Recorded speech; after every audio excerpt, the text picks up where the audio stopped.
இந்த சபை கூடி வருவதை நான் விசுவசிக்கிறேன். இந்த சபை கூடி வருவது எனக்கு மிகுந்த பிரயோஜனமா இருக்கு. ஒரு நாளும் விட்டுவிட மாட்டேன். கர்த்தரை மகிமைப்படுத்த ஒரு பிரதான ஆசாரியனுக்கு கீழ்ப்படிந்து அந்த ஆசாரியத்துவத்திற்கு கீழே நான் வருகிறேன், அவரை மகிமைப்படுத்துகிறேன், நான் செபிக்கிறேன். அல்லேலூயா, அல்லேலூயா. நாம் வருகின்றதுனாலே நம்முடைய மனசாட்சியானது துர்மனசாட்சி இல்லாமல் சுத்த மனசாட்சி உள்ளவர்களாக மாற்றுகிறது. நம்முடைய அக்கிரமங்களை எல்லாம் மன்னிக்கிறது, மீறுதலை எல்லாம் மன்னிக்கிறது இருப்பார். அதே போல நாம் வருகின்ற பொழுது நம்முடைய சரீரமானது என்ன செய்யப்படுகின்றது? ஜலத்தால் கழுவப்பட்டு ஒழுக்கு ஞானஸ்நானம் பெற்ற சரீரமாக மாறுகிறது. அதனால அதே போல நம்முடைய இருதயம், திருக்குள்ள இருதயமானது உண்மையுள்ள இருதயமாக மாறுகிறது. அதே போல நம் சபை கூடி வருகின்ற பொழுது நம்முடைய விசுவாசம் வர்த்திக்கிறது. நம்ம விசுவாசத்துல என்ன செய்யறோம்? பெருகிறோம். சாட்சிகளை கேட்கிறோம், விசுவாசத்துல பெருகிறோம். வேத சத்தியங்களை கேட்கிறோம், விசுவாசம் பெருகிறது. என்னதான் தலைவலி, என்னதான் காய்ச்சல், என்னதான் இருந்தாலும் ஓடோடி சபைக்கு வந்தோடனே அந்த விசுவாசம் நம்மை சுகமாக்குகிறது. ஒரு விசுவாசம் உன்னை அவ சபைக்கு கூடி வருகின்ற பொழுது, ஆராதனைக்கு கூடி வருகின்ற பொழுது கர்த்தர் எனக்கு சுகம் கொடுக்கிறார், எனக்கு பலன் கொடுக்கிறார். இத்தனை நாட்கள் நான் வாழ்கிறேன், இழைத்து நிற்கிறேன் சொன்னா அந்த ஆராதனையை நான் ஒரு நாள் என்ன செய்யறதில்ல, விட்டு விடுகிறேன். எவ்வளவு பெரிய பாடுகள், எவ்வளவு பெரிய துக்கங்கள் வந்தபோதோ ஆராதனை விட்டு விடாமல், நான் சபை கூடி வருவதை விட்டு விடாதபடிக்கு நான் வருகின்ற பொழுது என்னுடைய விசுவாசத்தை கர்த்தர் பார்த்து எனக்கு சுகம் தருகிறவராக இருக்கிறார். அல்லேலூயா. சபைக்கு வரல, ஆராதனைக்கு வரல என்று சொன்னால் எனக்கு விசுவாசம் இல்லை, விசுவாசம் குறைவு. நீ ஏன் வரல? நான் இதை சொன்னேன். நானு ஏன் வரல? கால் வலிச்சுது, தலை வலிச்சுது, நடக்க முடியல, அந்த இந்த சாக்கு போக்கு சொன்னேன்னு சொன்னா எனக்கு விசுவாசம் குறைந்து விட்டது.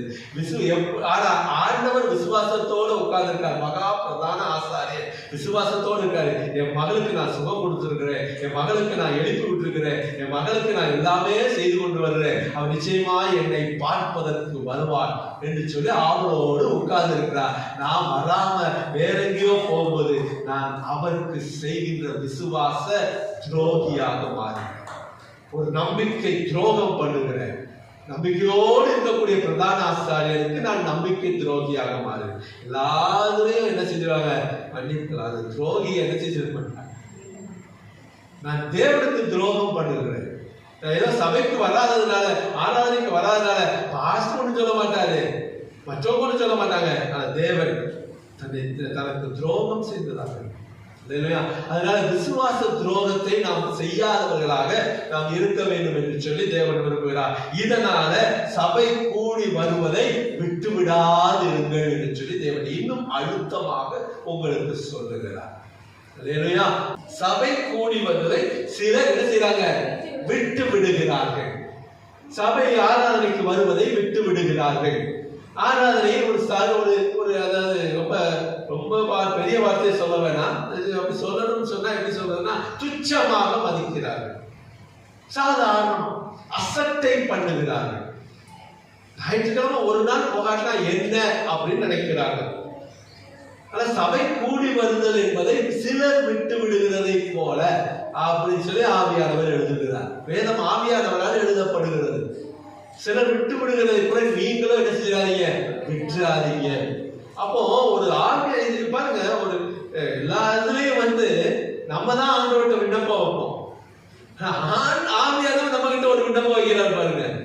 தயவு செய்து இந்த கூடி வருதலை மட்டும் என்ன செஞ்சிடாதீங்க, விட்டுறாதீப்பா. இது மிகுந்த பலனை கொடுக்கக்கூடியது, இது மிகுந்த பலனை கொடுக்கக்கூடியது.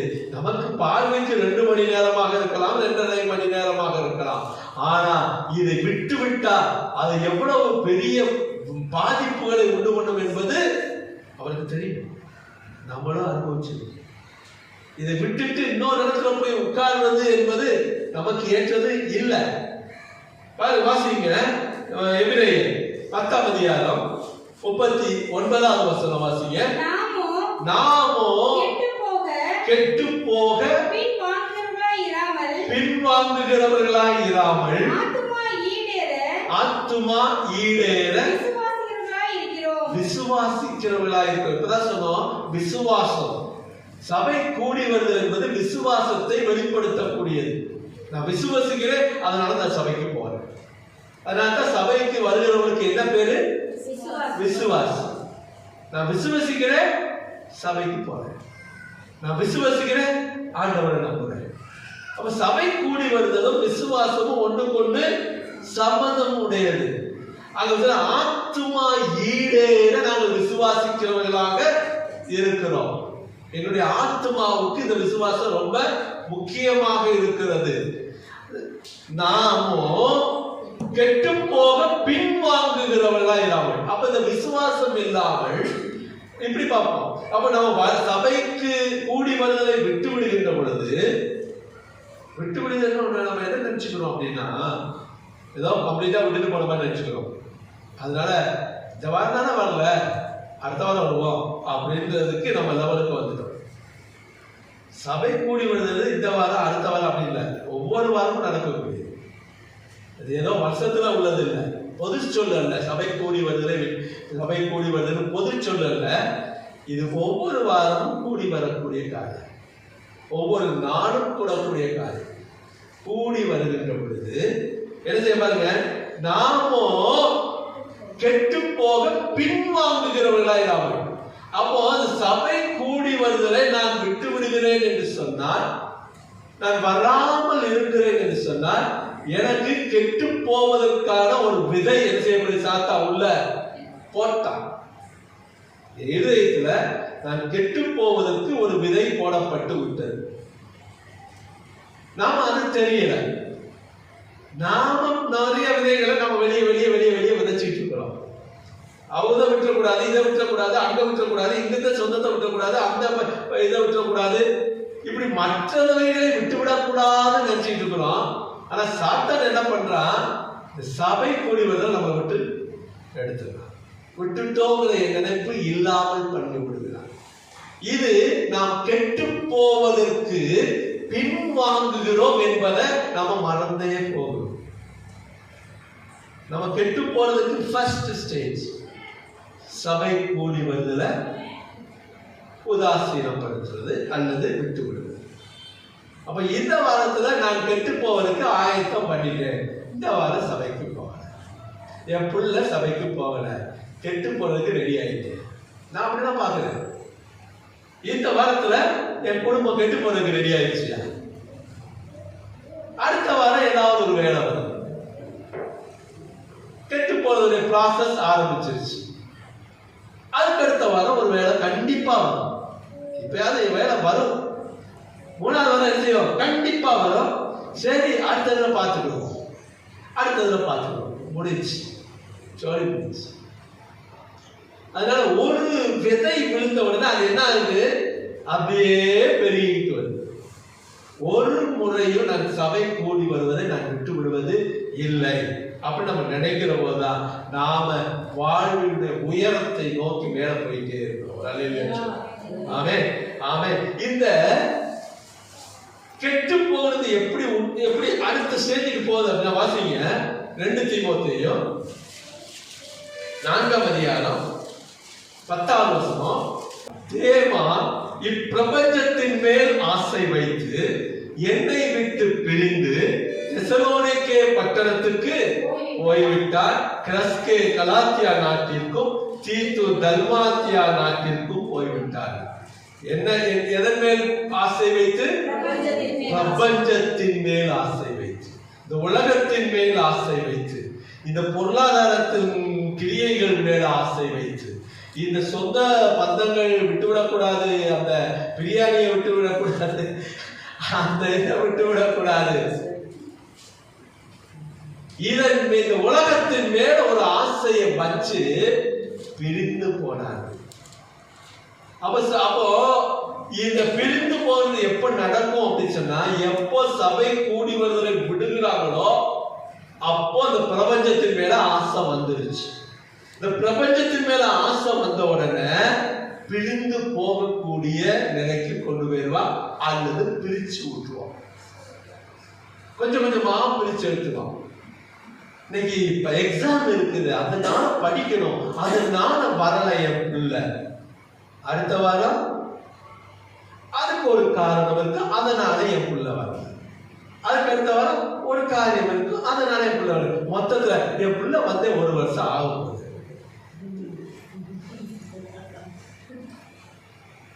வேலைக்கு சேர்ந்திருக்கேன், வேலைக்கு நல்ல பிள்ளையா நடக்கணும், இந்த வாரம் வர முடியல.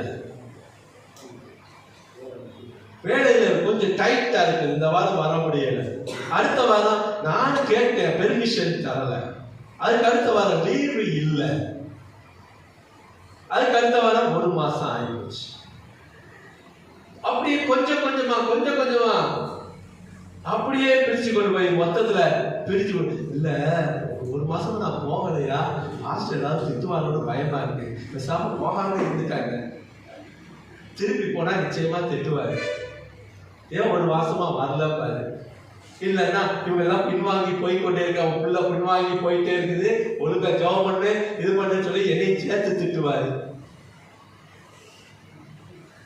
இல்லையா போகல, நான் இன்னொரு வாரம் போகாம இருக்கு, கொஞ்சம் அவரு அந்த மழக்கட்டும், அதுக்கப்புறம் போய் அப்படி தலையை காட்டிட்டு வந்துடுறேன்.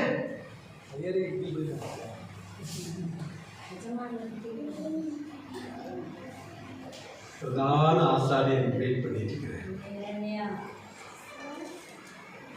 பிரதான ஆசாரியன் அவர் அங்க உட்கார்ந்து வேலைகளை கொடுப்பவரும், வேலை வாங்குபவரும், வேலை செய்வதற்கு திராணி கொடுப்பவரும், வேலை செய்வதற்கு பலன் கொடுப்பவரும், அந்த வேலையை நான் சுதந்திரித்துக் கொள்வதற்கு எனக்கு சம்பாத்தியத்தை கொடுப்பவரும் உட்கார்ந்து பிரிந்து போது அப்படியே பிரிஞ்சு உலக பிரபஞ்சத்தின் மேல் ஆசை.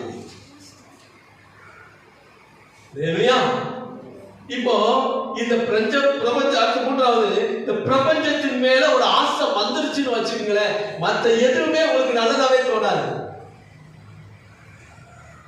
நான் அடிக்கடி சொல்றது உண்டு, இந்த வாலிபர்களுக்கு மட்டும் வேலைக்காக ஜெபம் பண்ணக்கூடாதுயா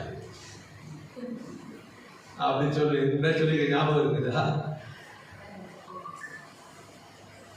ஏன்னா வேலை ஜெபம் முட்டி போட்டு உபவாசம் வந்து ஆண்டவர்கிட்ட கேட்டு வேலையை வாங்கிடுவோம். ஐயா அடுத்த வாரம் வந்து பெரிய சாட்சி சொல்லுவாரு, எனக்கு ஆண்டவர் வேலையை கொடுத்தாரு, கர்த்தருக்கு ஸ்தோத்திரம், எல்லாருக்கும். அதுக்கு அடுத்த வாரம் ஐயா வரமாட்டாரு. என்னன்னு கேட்டா, இப்பதான் சேர்ந்திருக்கேனா பாஸ்டர், உடனே போய் லீவு கேட்கறதுக்கு சங்கடமா இருக்கு பாஸ்டர், அடுத்த வாரம் வந்துடுறேன். ரைட்டு, அடுத்த வாரம் வந்துருப்பா. என்ன ஆமா, அதிகாரிகளுக்கு கீழ்ப்படியணும் இல்லையா, நம்மளும் அதை கரெக்டா இருக்கணும்ல. அடுத்த வாரம் ஆச்சு, என்னையா அடுத்த வாரம் ஆளக்கானா? இல்ல பாஸ்டர், வேற இப்ப எங்க இருந்தா அந்த கம்பெனில முழுசா நம்புறாங்களா, நான் எல்லாத்தையும் செஞ்சு முடிச்சுட்டு வர வேண்டியிருக்கா. நான் இல்ல, நாங்க ஒரு வேலையை ஓடாது பாஸ்டர், அவர் என்னை முழுசா நம்புறாரு இல்லையா. சாவி எப்படி ஏற்கனவே தான் கொடுக்குறேன், நான் தான் எடுத்துட்டு வர்றேன், அதனால வர முடியல. அவங்க உண்மையும் உத்தமமா இருக்கிறவங்கள கொடுத்த வேலையை சரியா செய்யறதில்ல, வேற என்ன செய்யுது, மனசு மைண்ட் வாய்ஸ் வேற இருக்கும்.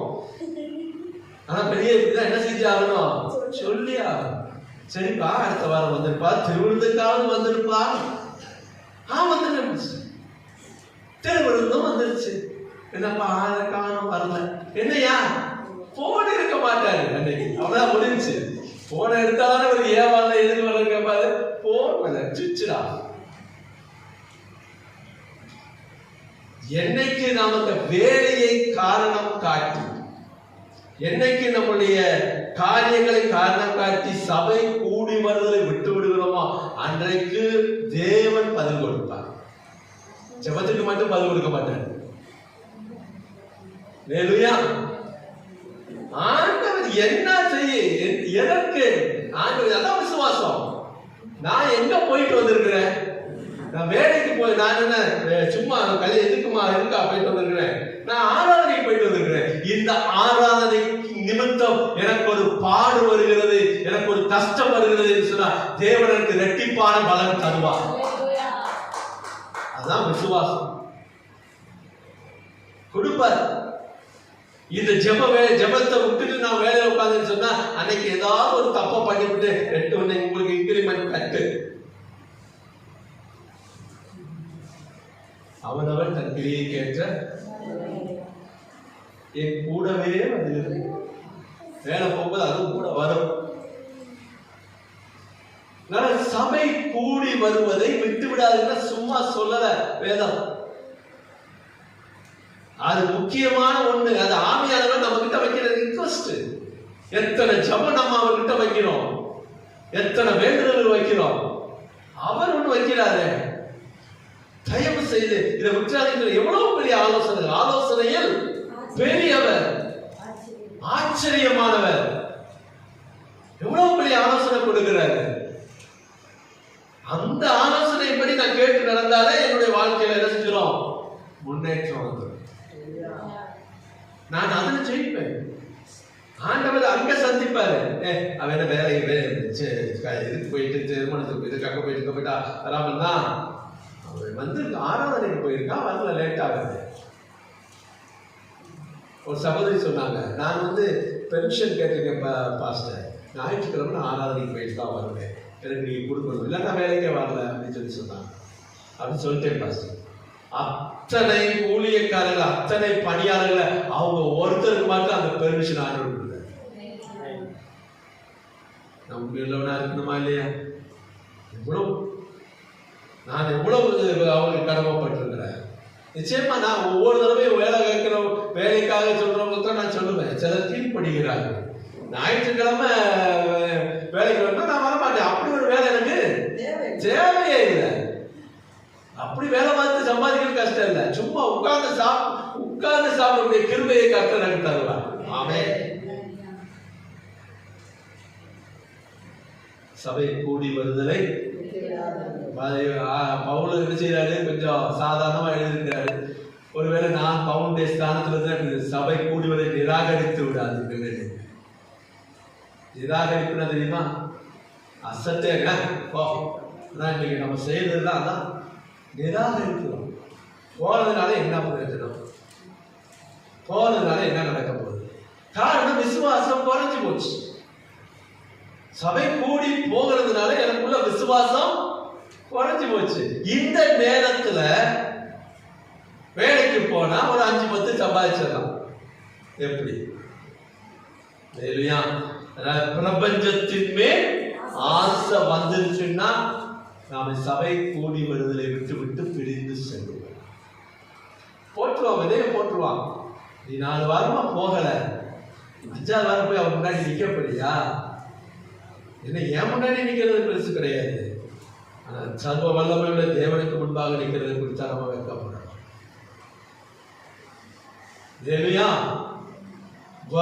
பிரபஞ்சத்தின் மேல் ஆசை வைத்து விட்டார். 2 தெசலோனிக்கேயர் 2ஆம் அதிகாரம் 1வது வசனம். அன்றையும் சகோதரரே, நம்முடைய கர்த்தராகிய இயேசு கிறிஸ்துவின் வருகையையும் நாம் அவரிடத்திலே சேர்க்கப்படுவதையும் குறித்து நாங்கள் உங்களை வேண்டிக் கொள்ளுகிறது என்னவென்றால், கவனிங்க, அன்றையும் சகோதரரே, நம்முடைய கர்த்தராகிய இயேசு கிறிஸ்துவின் வருகையையும் நாம் அவரிடத்திலே சேர்க்கப்படுவதையும் குறித்து நாங்கள் உங்களை வேண்டிக் கொள்ளுகிறது என்னவென்றால், இது நாங்கள் கெஞ்சி கேட்டுக்கிறோம்ப்பா. அவருடைய வருகை சமீபமாய் இருக்கிறது. அவருடைய வருகையில நாம் எடுத்துக்கொள்ளப்பட வேண்டும் என்று சொன்னால் கண்டிப்பாக சபை கூடி வருது. இவர்தான் எழுதுறாரு, சபை கூடி வரணும் சொல்றாரு. அந்த வருகையின் போது நம்ம சேர்க்கப்படணும், நம்ம எடுத்துக்கொள்ளப்படணும். அதனால தயவு செய்து என்ன செஞ்சாதீங்க. பவுல் சொல்றாரு, சபை கூடி வருதுல விட்டு விடுறாரு. அவர் வருகை எப்போது தெரியாது. அவர் வருகையில் நாம் சேர்க்கப்பட வேண்டும். நாம் கைவிடப்பட்டு விடக்கூடாது. ஒருவன் எடுத்துக்கொள்ளப்படுவான், ஒருவன் ஏற்றுக்கொள்ளப்படுவான்.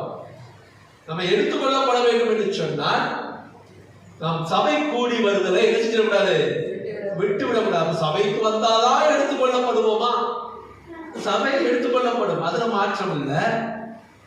ஒருவேளை நீங்கள் சுய நீதிமானாய் இருந்தீங்கன்னு சொன்னா கர்த்தருடைய மிகுந்த இரக்கத்தினால நீங்கள் அவருடைய பார்வையில நீதிமானாய் காணப்பட்டீர்கள் சொன்னால் ஏற்றுக்கொள்ளப்படுவீர்கள். நான் நீதிமானாய் காணப்படுவேன்னு சொன்னா இயேசுவை பத்தி தெரியாது, இயேசுவை குறித்து தெரியாது, ரத்தத்தை குறித்து தெரியாது, பாவத்தை குறித்து தெரியாது. ஆனா நான் என்னுடைய மனசாட்சிக்கு நான் உண்மை உள்ளவனாக இருக்கிறேன். அவன் தான் நீதிமான், அவன் ஏற்றுக்கொள்ளப்படுவான். அவனுடைய நீதியின் நிமித்தம், அவனுடைய சுய நீதியின் நிமித்தம் இதெல்லாம் தெரியாது. ஆனா நான் உண்மையாக வாழ்கிறேன், பரிசுத்தமாக வாழ்கிறேன், அக்கிரமம் செய்வதில்லை, மீறுதல் செய்வதில்லை, அதான் நான் உண்மையா இருக்கிறேன் என்று வாழ்கிறவன் எவனோ அவன் நீதிமான், அவன் ஏற்றுக்கொள்ளப்படுவான். ஆனால் நமக்கு எல்லாமே தெரிஞ்சு போச்சு, வேற வழி தெரிஞ்சு போச்சு. தெரியாத வரைக்கும் பிரச்சனை இல்லை. சபை கூடி வருதலை விட்டு விடாது. சிலர் விட்டுட்டாங்க, சிலர் விட்டுட்டு போயிட்டாங்க. உலக பிரபஞ்சத்தின் மேல் ஆசை வைத்து பிரிந்து சென்றார். பக்கத்தில் சொல்ற சபை கூடி வருதலை விட்டு விடாது இருக்கணும்னு சொல்றது புரிஞ்சிருச்சு, புரிஞ்சிருச்சு, புரிஞ்ச போறாங்க. எந்த காரணத்திற்காகவும் எந்த சூழ்நிலையிலும் ரெண்டு தான் இருக்குது உங்க முன்னாடி, ஜீவ வழி, மரண வழி. இயேசுவா உலகமா, ரெண்டு தான் இருக்குது. எல்லாத்துக்கும் முன்னாடி ரெண்டு வந்து நிற்கும். இதுவா அதுவா, எதை தேர்ந்தெடுக்க போகணும்? சாணிக்கு மேல ஒரு நாள் என்ன செய்ய மாட்டாரு, சோதிக்கவே மாட்டாரு. என் நிமித்தம் நீங்கள் துன்பப்பட்டாலும், என் பெயர்னால நீங்க காயப்பட்டாலும், நீங்க தள்ளப்பட்டாலும் மகிழ்ந்து களி கொடுங்க. பரலோகத்துல உங்க பலன் மிகுதியாக இருக்கும். இது அஷ்யூம் கிடையாது, ஏதோ ஒரு பேச்சுக்காக சொல்ற வார்த்தை இல்ல. இம்மையிலும் நூறத்தனையாக, மறுமையிலும் நூறத்தனையாக. ஒரு 2 மணி நேரத்துக்கு இவ்வளவு ஆசீர்வாதங்களா? பெரிய ஐஸ்வர்யத்தில் அவர் பெரிய ஐஸ்வர்ய சம்பன்னன். ஆனா அந்த 2 மணி நேரத்துலதான் நம்ம என்னமோ எல்லாத்தையும் சாதிச்சிட மாதிரி, எல்லாத்தையும் அந்த 2 மணி நேரத்துல தான் முடிச்சிட மாதிரி. கூட்டி கழிச்சு கணக்கு பார்த்தோம்னா அது ஒண்ணுமே நடந்திருக்காது. ஒண்ணு பஸ்ல போயிருப்போம், அல்லது பஸ்ல வந்திருப்போம், அல்லது போய் வெயிட் பண்ணிட்டே உட்காந்து இந்த நேரத்துக்கு பேசாம சர்ச்சிலையாவது உட்கார்ந்துட்டு வந்துட்டு போயிட்டாரு. வந்து உட்கார வச்சுட்டாங்க. இனிமேதான் மாப்பிள்ள வருமா, இனிமேதான் பொண்ணு வருமா, இனிமேதான் அவர் வருவார், இனிமேதான் வருவார். பஸ் கிடைக்காம 2 மணி நேரம் அதுல வேலை நின்று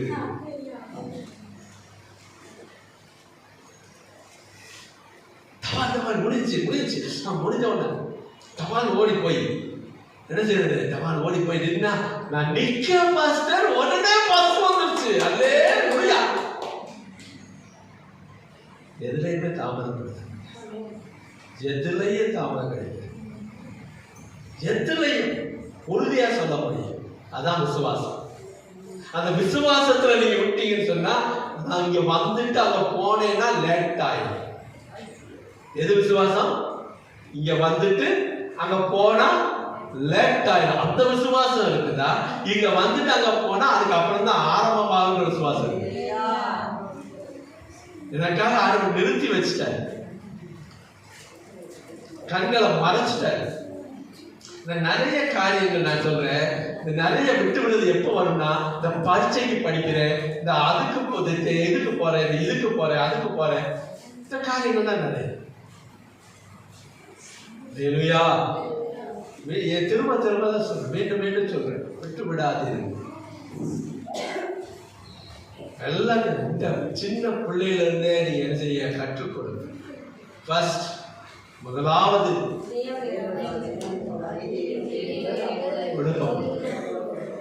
கூட கொடுக்கப்படும்னா படும் தான். அதான் விசுவாசம். உங்களை உயர்த்தி வைப்பார். ஏன் லேட்டு? எனக்கு ஒரு ஊழியம் இருந்துச்சு, ஊழியத்தை முடிச்சுட்டு வந்தேன், அதனால லேட்டு. 1 நேரத்துக்கு நீ வச்சிருக்கிற என் நேரத்துக்கு என் ஊழியத்தை நான் முடிச்சுட்டு வரணுமா இல்லையா? இல்லையா? அதை ஆண்டவர் நம்மிடத்துல எதிர்பார்க்கிறார். கர்த்தர் நல்லவர். கண்களை மூடி கர்த்தரத்துல ஒப்பு கொடுப்போம். அடுத்த வாரத்துல எதற்காக கூடி வர வேண்டும்? கூடி வந்துட்டோம், விட்டு விட்டு விடாது இருக்கணும்னு பார்த்துட்டோம். வந்த பின்னாடி என்ன செய்யணும்? நான் கூடி வந்ததற்கு அப்புறம் நான் என்ன செய்ய வேண்டும் என்பதை நாம் என்ன செய்வோம்? அடுத்த வாரத்துல பார்ப்போம். வந்துட்டோம், பாஸ்டர் பேச்சு கேட்காங்க, வந்துட்டோம், வர்றோம், வர்றோம், ஒவ்வொரு நாளும் வர்றோம். என்ன செய்யணும் என்பதை குறித்து ஆவியானவர் உங்களுக்கு கற்றுக் கொடுப்பாராக. கர்த்தருடைய நாமத்தில்